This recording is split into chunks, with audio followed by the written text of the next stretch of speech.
Two students, same class, same teacher, same 4 hours of lectures sitting in front of both of them. One spends the entire weekend buried in notes, rereading, highlighting, watching every video twice, exhausted by Sunday night, still forgets half of it by Monday morning. The other, done in 20 minutes, and he scores higher.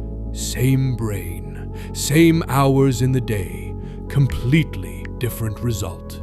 How?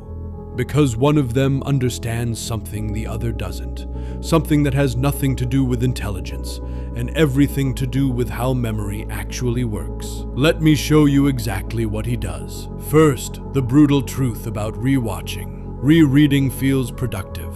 It feels like learning. That feeling is a lie. There's a name for it. Psychologists call it the fluency illusion.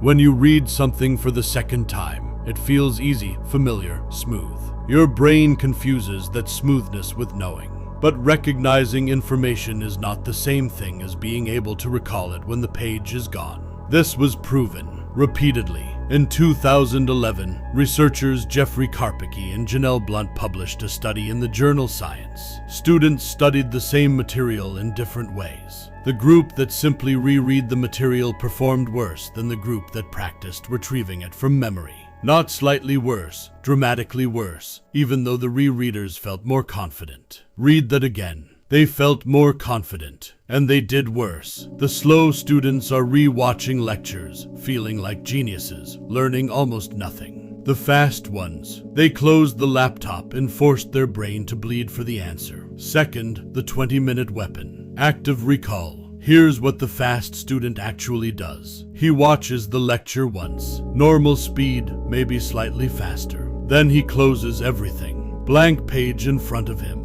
And he writes down every single thing he can remember. That's it. That's the core of the entire method. It sounds too simple to matter. It isn't. Every time you drag a fact out of your own memory instead of rereading it, you physically strengthen the neural pathway leading to that memory. Struggling to remember is not a sign of failure. The struggle is the mechanism. The struggle is the exact moment learning happens. Rereading is comfortable. Recall is uncomfortable. And the discomfort is the entire point. Most students avoid it for one reason. It feels bad. Staring at a blank page, straining to remember, coming up empty. It's humbling. It's frustrating. So they run back to the highlighter, back to the safe, warm feeling of recognizing words they've already seen. The topper leans into the discomfort every single time.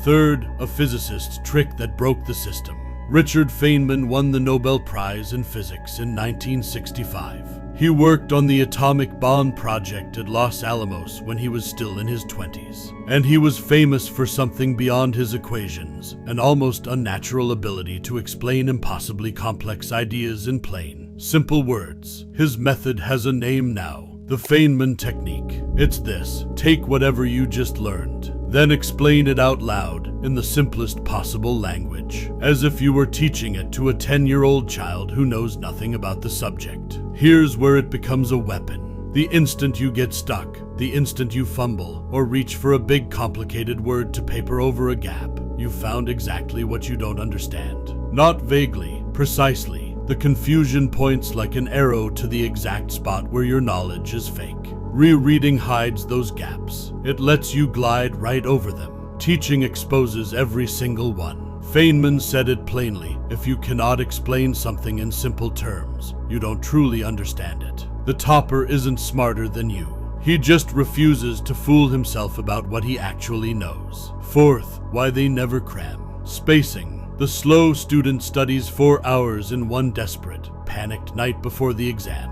The fast one studies 20 minutes today, 20 more in 3 days. A quick review a week later. Same total time. A completely different outcome. This is the oldest finding in all of memory science. Over 130 years old. In 1885, a German psychologist named Hermann Ebbinghaus ran brutal experiments on himself, memorizing long lists of nonsense syllables, then tracking exactly how fast he forgot them. He discovered what we now call the forgetting curve. Memory decays fast. Within days, most of what you learn simply evaporates. But he found something else, something that changes everything. Every time you review a memory right as you're about to forget it, the forgetting slows down. The memory holds longer. Review it again at the right moment. It holds longer still. Space those reviews out correctly, and information that should have vanished becomes nearly permanent. Cramming fights your own biology. Spacing works with it. The slow student crams because it feels like heroic effort, all night fueled by fear. The topper spaced it out weeks ago in tiny, painless doses and slept soundly the night before the exam.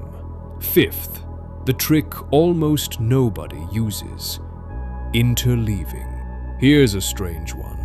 The slow student studies one topic in a giant block, an hour of nothing but one chapter, then moves on. The fast student mixes it up. He'll study a bit of one topic, switch to a different one, then a third, then loop back. It feels messier, it feels less focused, and it works better. Researchers have tested this against blocked practice again and again. When students mix related topics together instead of hammering one at a time, they remember more, and they get better at telling concepts apart, knowing which method applies to which problem. That last part is exactly what exams test. Blocking feels smooth. Interleaving feels awkward. By now you're seeing the pattern. Everything that works feels harder. Everything that feels easy is a trap. Sixth, how they read 4 hours in 20 minutes. Chunking. Here's the final piece.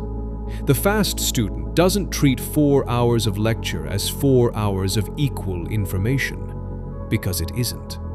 In any lecture, maybe 20% of the content carries 80% of the weight, the core concepts, the load-bearing ideas that everything else hangs from. The topper hunts for those first. He finds the handful of central ideas that, once understood, make all the smaller details fall into place on their own. Let me make it concrete. Imagine a 2-hour biology lecture on the human cell. The slow student tries to memorize all 40 terms in order, flat, giving each one equal weight. The topper finds the spine first. The cell is a factory, and every part has a job. The nucleus is the manager. The mitochondria are the power plant. Once that single frame clicks, the 40 terms stop being a random list. They become a story he can walk through. He didn't memorize more, he organized smarter. The brain has a name for this: chunking, grouping scattered pieces of information into single, meaningful units. It's how a chess master glances at a board and sees 5 patterns where a beginner sees 32 separate pieces. Same board, compressed into something the mind can hold. He's not reading faster, he's reading smarter, skipping the padding, attacking the spine of the subject and letting the rest follow.